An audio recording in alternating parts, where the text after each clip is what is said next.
For my evaluation project, I chose to evaluate the child and adolescent group-based therapy programs at Beckett Springs Hospital, where I've been completing my internship. Beckett Springs Hospital is located in Westchester, Ohio. It provides inpatient and outpatient services for adults, as well as an outpatient partial hospitalization program which treats children and teens suffering from depression, anxiety, bipolar disorder, other mood disorders, including trauma-related disorders, as well as substance use disorders. The desired outcome of the group-based treatment programs is to decrease symptoms of these problems. The question of my evaluation program is whether or not the child and adolescent program at the hospital is successful in reducing behavioral health problems in the patients. The program typically consists of a 2 to 4 week partial hospitalization program. Sometimes the length of stay differs on an individual basis for each child. Some children may see more progress in meeting their goals in 3 weeks. Other children may take about 6 weeks to complete the program effectively.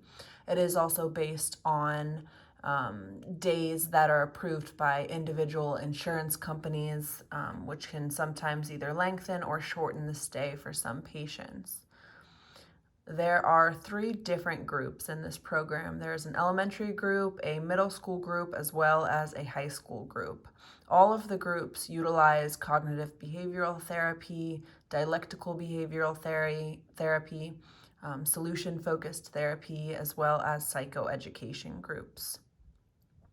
In my literature review portion of the evaluation project, I researched the effectiveness of both cognitive behavioral therapy as well as dialectical behavioral therapy in teens and adolescents. One source that I found researched specifically the cognitive behavioral therapy. It said that it is the most widely researched form of therapy for treating adolescents with depression, and has also been proven to be effective in many cases. I also looked into the use of partial hospitalization programs specifically for adolescents rather than individual weekly counseling. Overall, the data showed an improvement in general functioning that remains evident up to 1 year post-discharge from a program. So what I used to measure outcomes for these programs was a form of evaluation that was already in effect at the hospital, which was definitely useful for me.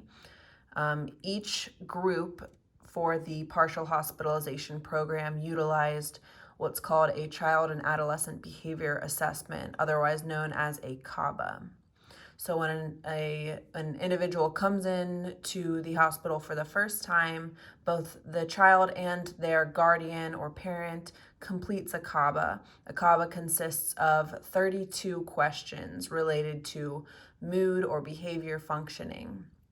And the child and parent both get their own form, all with the same questions, and they score the child's progress in each of these areas. So for instance, one question on a CABA is feelings of isolation or loneliness, and the child scores either a 1 through a 5, 1 being no problem at all with this, 2 being a little bit of a problem, 3 being somewhat of a problem, 4 is a large problem, and 5 is extreme problem. So they score themselves based on how big of a problem they feel like they're doing. So a large CABA score would indicate significant mood or behavioral disruptions, and then a smaller CABA score would indicate that they are not experiencing many disruptions in their life when it comes to mood, behaviors, feelings of depression, anxiety, or loneliness. The reliability of these measures was a little bit questionable because it was using self-report measures from the children themselves as well as secondary report measures from the parents. The data collection process that I went through was a little bit difficult. I had to go to the medical records room in the hospital, and I collected all of my data from children who had already been discharged from the program. So these CABA scores are administered weekly throughout the program. So I was aiming for about 4 to 6 weeks worth of CABAs for each individual child. Ideally, they would have large CABA scores at the beginning of the program, and then those scores would decrease throughout the program. So when I went into the medical records office of the building, I looked through old charts.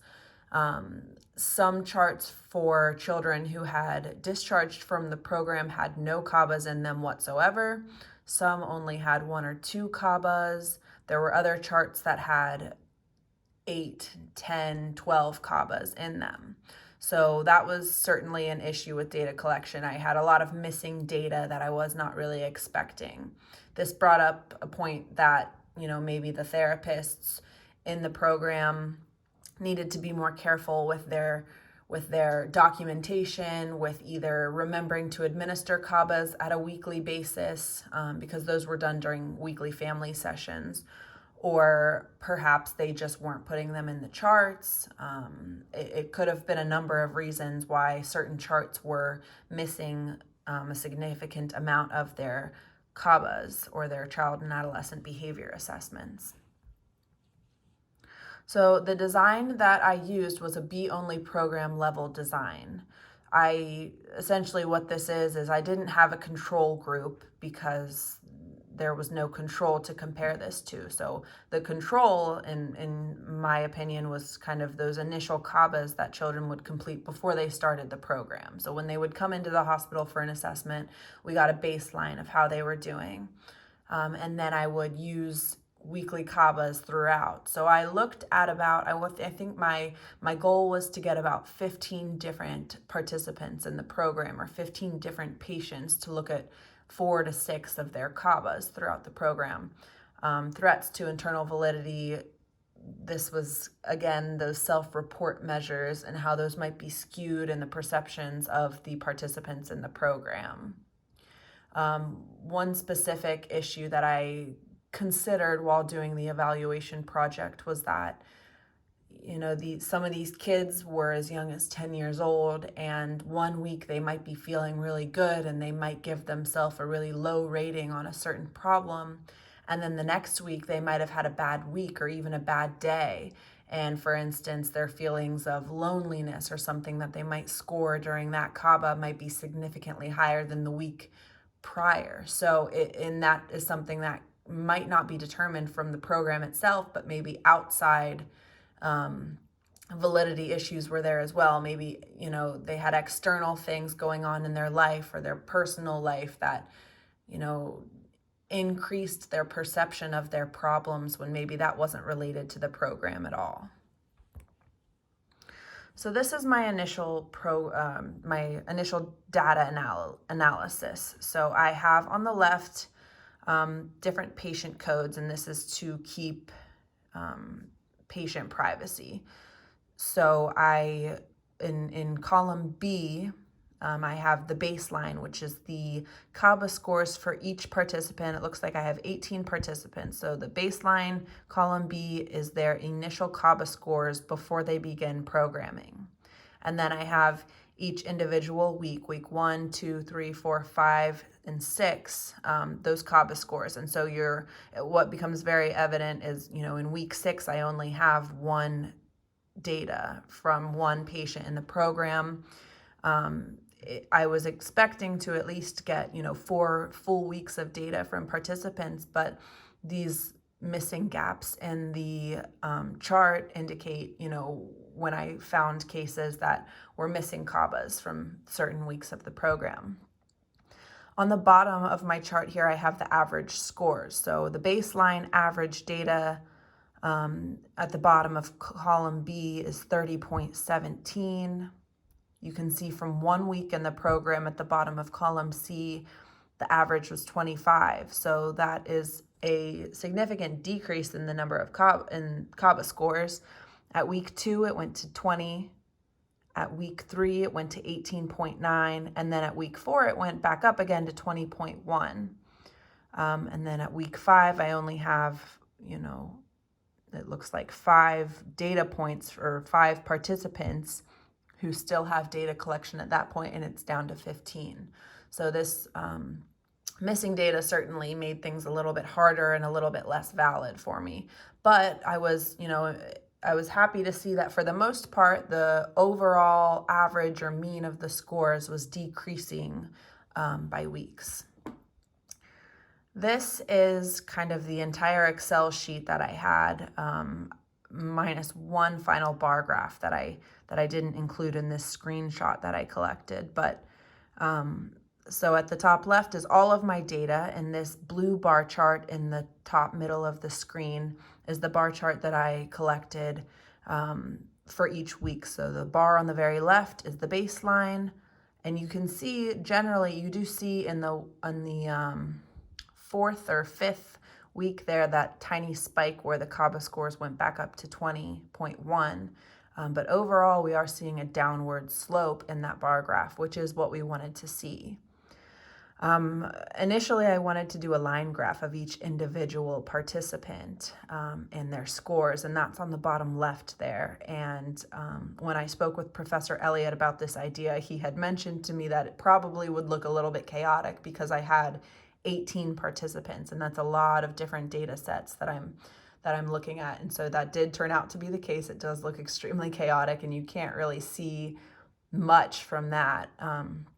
And so what I chose to do after seeing that is I wanted to condense my data so that it would be a little bit more cohesive, make a little bit more sense because of all those missing data gaps. I wanted a cleaner looking set of data. So I condensed my data, which is at the bottom in the middle.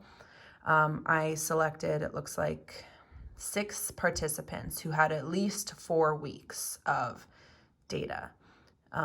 So I was able to condense that data so I could have a full graph. And the mean, using this data, the mean baseline, which is before the participants started, the CABA score was 34.83.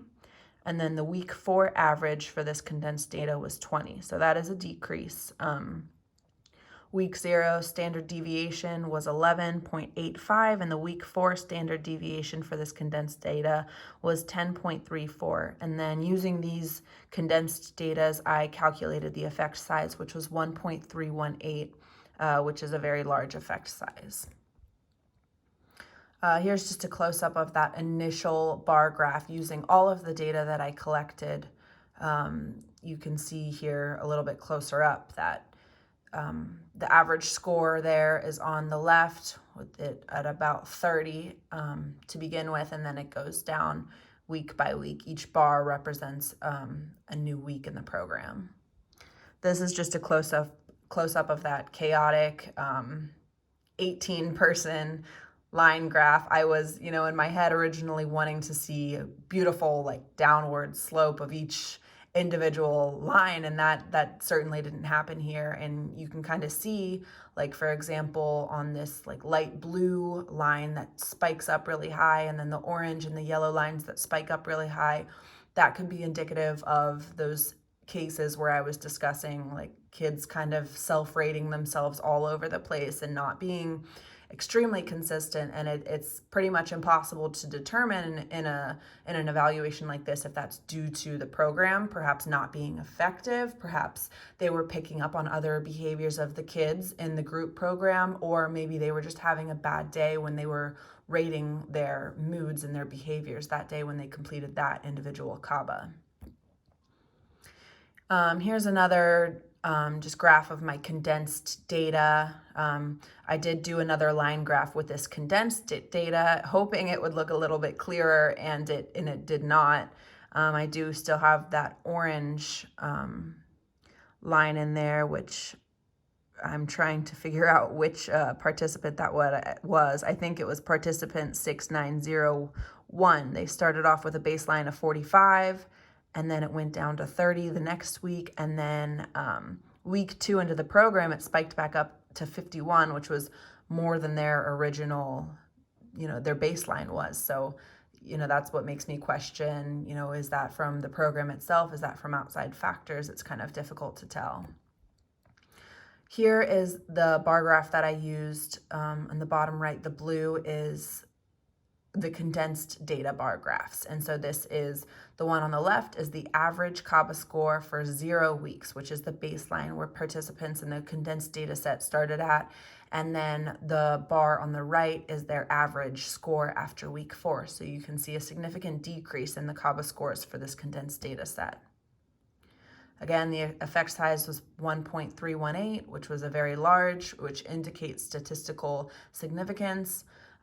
What I would do differently next time was maybe spend a little bit more time trying to meticulously gather more intact data. So I think some of those data gaps, it would certainly be nice to have a bigger participant number to get a better idea of how statistically significant this program is. But I do think that overall, I did get a good idea with 18 participants how successful that this program was.